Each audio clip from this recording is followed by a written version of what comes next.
Addicted to কুকিংয়ে তোমাদের সকলকে স্বাগত জানিয়ে চলে এসেছি একটা নতুন রেসিপি নিয়ে। ঢ্যাঁড়স মানে লেডিস ফিঙ্গারের একটা নতুন রেসিপি।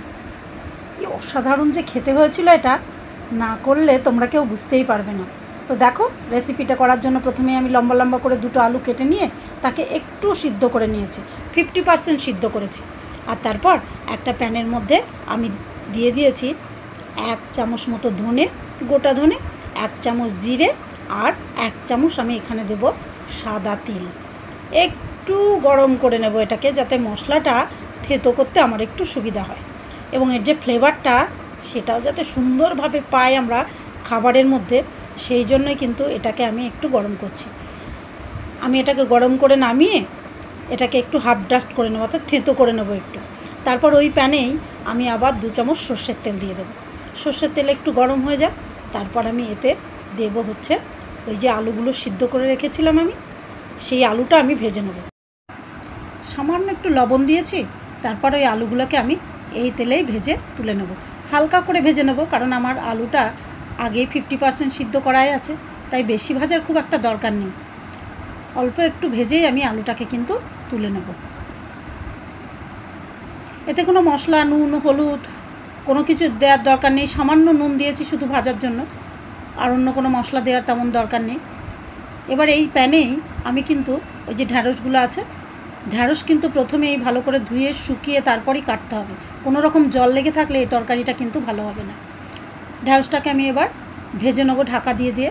আর ঢ্যাঁড়সের মধ্যে নুন দেওয়াও কিন্তু যাবে না, নুন দিলে কিন্তু জল ছেড়ে দেবে, তরকারির চেহারাটাই পুরো পাল্টে যাবে তখন। দেখো, এটাকে অল্প আঁচে ঢাকা দিয়ে দিয়ে এমনভাবে ভাজতে হবে যাতে ঢ্যাঁড়সের কোনো কালার যেন নষ্ট না হয়। সুন্দর করে ঢাকা দিয়ে দিয়ে ভাজলে কি হবে, এর কালারটাও নষ্ট হবে না, আবার এটা ভিতর থেকে একদম সিদ্ধও হয়ে যাবে। আবার একটু ঢাকা দিয়ে আমি এটাকে অল্প আঁচে হালকা ভাজা ভাজা করে নেব। দেখো, মোটামুটি আমার ঢ্যাঁড়সটাও ভাজা হয়ে গেছে। ঢ্যাঁড়স ভাজতে খুব একটা বেশি টাইম লাগে না, তাই আমি ঢ্যাঁড়সটাকেও এবার তুলে নিলাম। ঢ্যাঁড়সটা আমার ভাজা হয়ে যাওয়ার পর এবার আমি ওই প্যানের মধ্যে 2 চামচ সর্ষের তেল দেব। সর্ষের তেলে আমি এবার দিয়ে দেবো এই হাফ চামচ মতো কালো জিরে। কালো জিরেটা একটু গরম হলেই একটু ভাজা ভাজা হোক, গন্ধটা সুন্দর করে ছাড়ুক, তারপর আমি এর মধ্যে বাকি মশলাটা অ্যাড করব। আমি 5 থেকে 6 কোয়া মতো রসুন আর 2টো কাঁচা লঙ্কা কিমা করে নিয়েছিলাম, একদম কুচিয়ে নিয়েছি, সেটাকে আমি এই ফোড়নের মধ্যে দিয়ে দেবো। এটা খুব সুন্দর করে ভাজা ভাজা করে নেব। এটা ভাজা ভাজা হয়ে গেলে এরপর আমি আমার যে টুইস্ট একটা তরকারির, সেটা হচ্ছে সস। এখানে আমি টমেটো সস 2 চামচ ব্যবহার করেছি। 2 চামচ দিয়েছি টমেটো সস, আর 1 চামচ দেব রেড চিলি সস। 1 চামচ দেব আমি সুইট চিলি সস।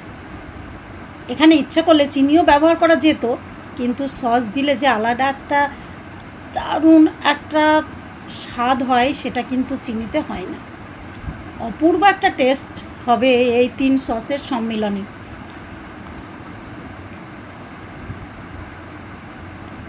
দেখো, কালারটা যেমন অপূর্ব হয়েছে, দেখে মনে হচ্ছে না এটা টেস্টি হবেই হবে, পুরো ফ্লেভারটাই এর চেঞ্জ হয়ে গেছে।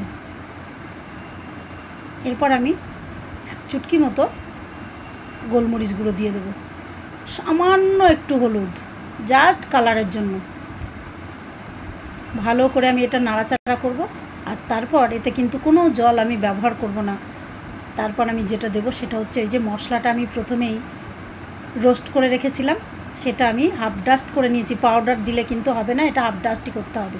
তুমি যে কোনো শিলনোড়ায় হাফ ডাস্ট করে নিতে পারো, মিক্সিতে দিলে সামান্য ঘুরিয়ে কয়েক সেকেন্ড দিয়ে বন্ধ করে দিতে হবে। তো সেটা আমি দিয়ে দিয়েছি 1 চামচ মতো পাউডারটা দিয়ে ভালো করে নেড়ে চেড়ে আমি এবার ওই যে ঢ্যাঁড়স আর আলুটা ভেজে রেখেছিলাম সেটা দিয়ে খুব অল্প আঁচে কিন্তু এটা রেখে ঢাকা দিয়ে দিয়ে বেশ কিছুক্ষণ কিন্তু এটাকে আমি রান্না করব। বাড়িতে দেখবে বাচ্চারা সব সময় ঢ্যাঁড়সের তরকারির দিকেই তাদের লোভটা থাকে বেশি। বেশিরভাগ বাচ্চাই ঢ্যাঁড়স খেতে ভীষণ ভালোবাসে।